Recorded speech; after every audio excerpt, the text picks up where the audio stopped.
The archives concern had existed prior even to my time. We had wrestled with how do we honor the ministry that God had undertaken in this conference. There's only so much money. Do we really need a new building?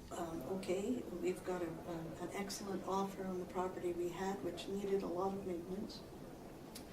And there was a sense that this was the time. 2 or 3 years prior to the actual decision, many decisions, many options were looked at. We were spending a great deal of time trying to figure out how do we best honor the ministry of those who had faithfully served the conference. Because I was on the executive when we made the decision to sell the old building. And you kind of make that decision, you're kind of Pollyanna, that this is a good thing to do, and it'll happen somehow.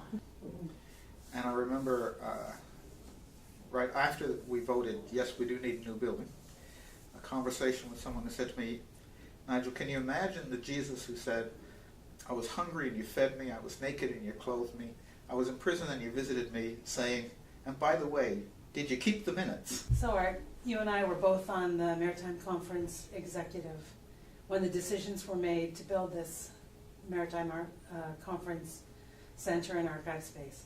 And I remember that you weren't completely in favor of it from the beginning. But I noticed that today you filled out a pledge form. Well, I thought a lot about it because it's more than just not being in favor partly.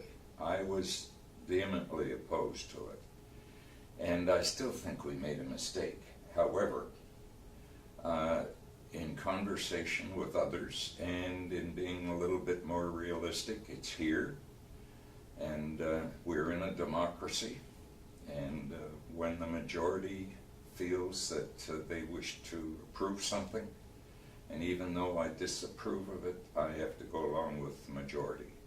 I think one of the things I came to realize once we have the building now is those that would have us want the church to be about what they would say the church needs to be about. The longer we owe money on this building, the more the money we have goes to service the debt on this building. And there will never be money to do those things, those other things that are important. Mm-hmm.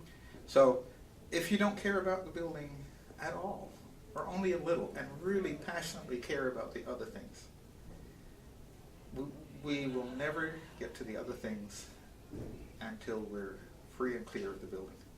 So let's get free and clear of the building. Originally saying to myself, I'm not going to financially support that.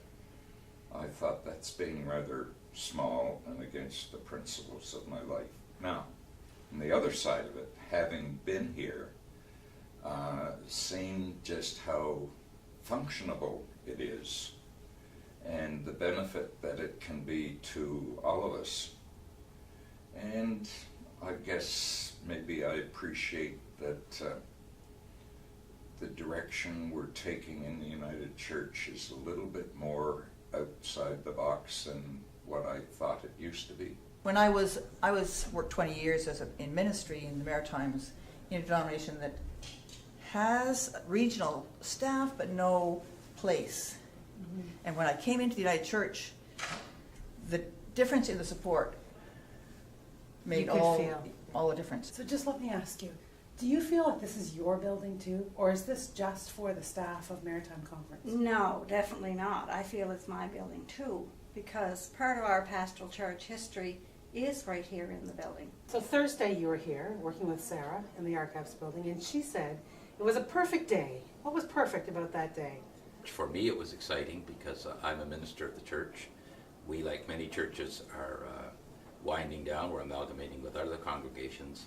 Our records from St. Andrew and Sydney have come to the archives. Sarah and I went through them, and it was interesting to be able to find material about the first minister of St. Andrew's Church. I will be the last minister of St. Andrew's Church. The Deck North Pastoral Church, 3 churches in the pastoral church, and each church probably on a Sunday would have between 20 and 40 people in attendance. So the demands for your treasurer and your pastoral charge are also great. Yes. very And much. still you find enough room to support both. Yes. I'm in a part-time position, multiple point rural charge, and I notice as they shrink, we all depend more and more on those regional resources. But that's a great point, because, you know, I've heard people say, we're in a small rural pastoral church, we can't possibly support this, and yet they're the people who need the conference staff to be Yeah, supportive they of them. support us more and more all the time, the That's it. conference people. Very happy that this building has come about, and are very hopeful and optimistic that it will be paid for with the support of the people of the conference. I thought, convinced myself I should get on board. My phrase at that point was, we want to make sure that a building that we build is good enough for God. And he says, Yes, this is my building too.